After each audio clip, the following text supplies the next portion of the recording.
Let's stay in the Big Ten here and go to Michigan, Michigan State. A battle for Paul Bunyan's axe. This time, guys, it was Michigan State that had trouble with a special team snap. Not that it mattered.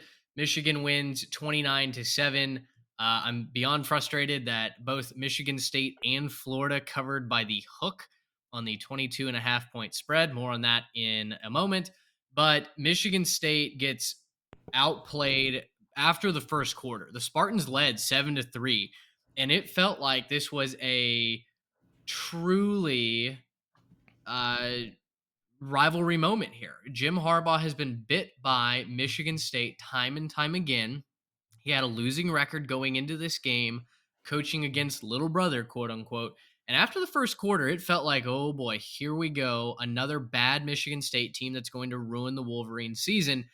After that, though, three straight quarters of shutout football for Michigan, and their defense really steps up.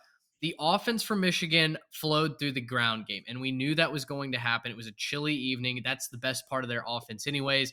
Blake Corum, 33 carries for 177 yards. I'll let y'all get your comments in on the field, but also what is trending around the country is straight up criminal behavior from Michigan State players, jumping multiple Michigan players in the tunnel after the game.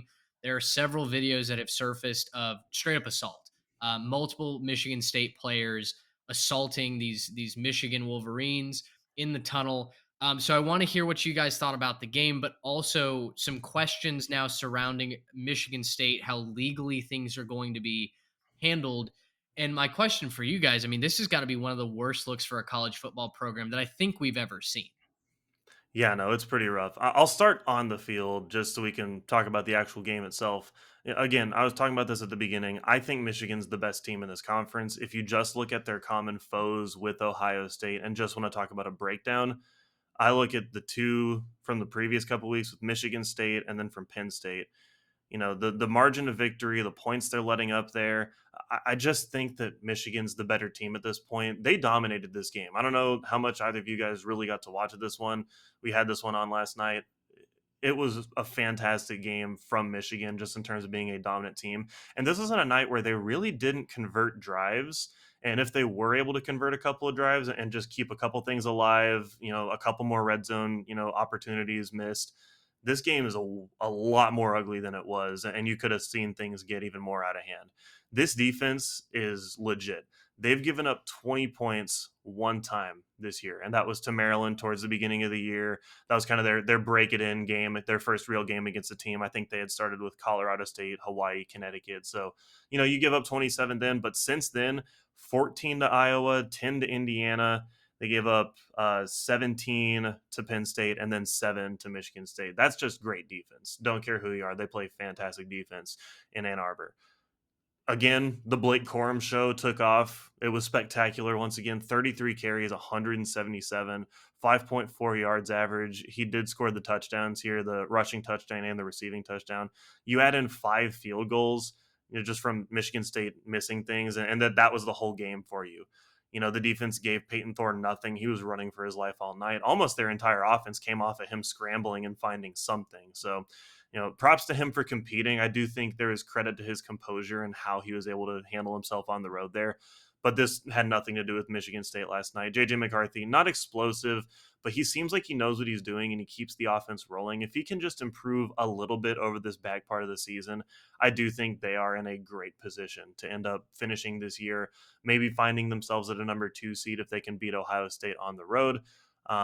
They have played pretty dominant ball so far, and I think that they're going to be able to do that. I'm pumped for that Thanksgiving weekend.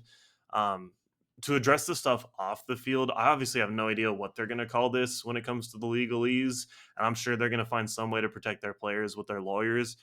That was horrific. That was just, I mean, and I don't want to be, a pearl clutcher here, but the view that I saw that was the worst was the down the tunnel shot, and there's a Michigan player. I mean, he's got his hands over his head like Mhm. ducking, and they're throwing helmets. There's one thing to be said about, and we I think correctly went off on Miles Garrett a few years ago when he did that on the field in the heat of the moment, and there were like accusations that the N word got used, and there was some drama around that. You're off the field, not in the heat of a competition, leaving out to the locker room. and they're just mugging a guy, basically. They're just beating the crap out of him. There's nothing else you can really say about it besides the fact that it's unexcusable. All the players just standing around watching it happen. I mean, there are guys that like turned around and looked and then just walked down the tunnel and just didn't care. I don't know how you do that. There were staff members that were running away from the scene. Yeah. I mean, it pretty bad look. You got to be an adult at that point, step in and make it stop. I don't care if you're going to catch a stray. You got to do something about it. Bad look. Coming off of a bad season, coming off of a contract extension for Mel Tucker, where you thought, okay, this is his chance to take his program up, and now you're talking about possibility of legal action against players that might put Yeah. them behind bars. Like this is a pretty bad look for Michigan State, and I'm not wishing them any sort of bad will or anything, but whatever happens is absolutely deserved at this point. Yeah, I don't think we've ever seen anything like this in college football. I mean, I think the closest comparison you could maybe draw is the Malice at the Palace in the NBA from, 20 Yeah, years ago, but it's just insane. And, if you're Michigan State, you had your chance to show that fight. And instead of choosing to show it on the field, you chose to show it and take cheap shots with your helmet in the tunnel. And yeah, not much else to be said. It's unacceptable. Yeah. I would have some real serious conversations about canceling the rest of the season if I'm the Michigan State president.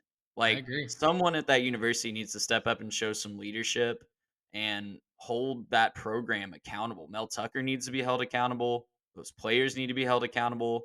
Those guys don't need to see those guys don't need to wear the Michigan State uniform again Yeah. at the very least. The guys involved, and I would legitimately have serious conversations about canceling the rest of the season and forfeiting any television money. Well, I agree, and I tweeted that out earlier today, which didn't take care of the housekeeping off the top. So this is your chance to go follow us at 3Tech Pod on Instagram and Twitter.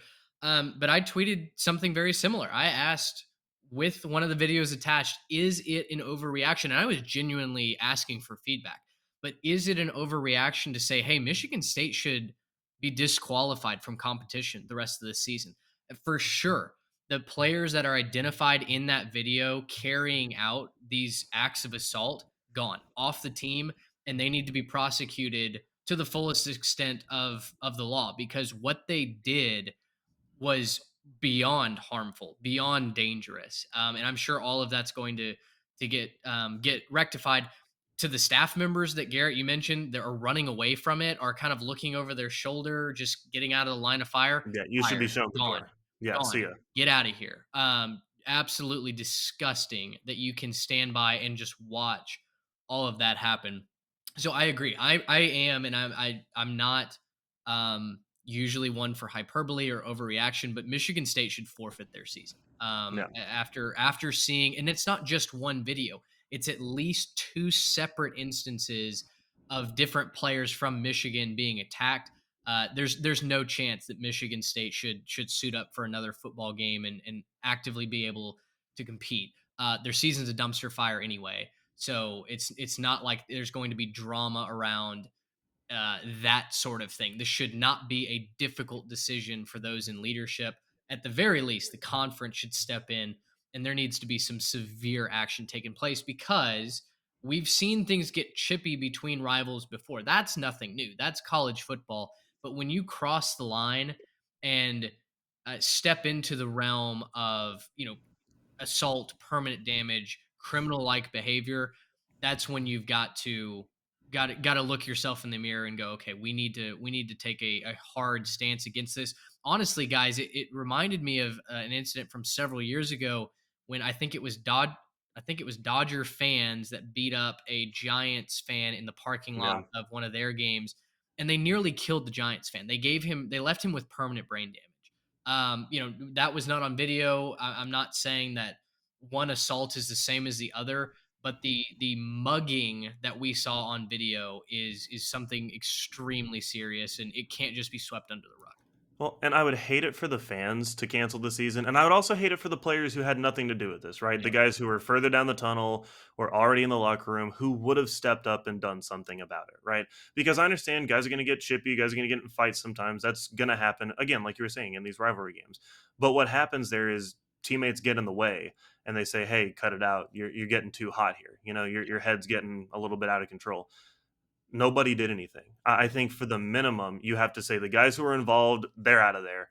You know, See ya. We're not going to help you out. The guys who are just standing around probably need to be talking about suspensions at a minimum and possibly revoking their scholarships and tell them to see the door anyways.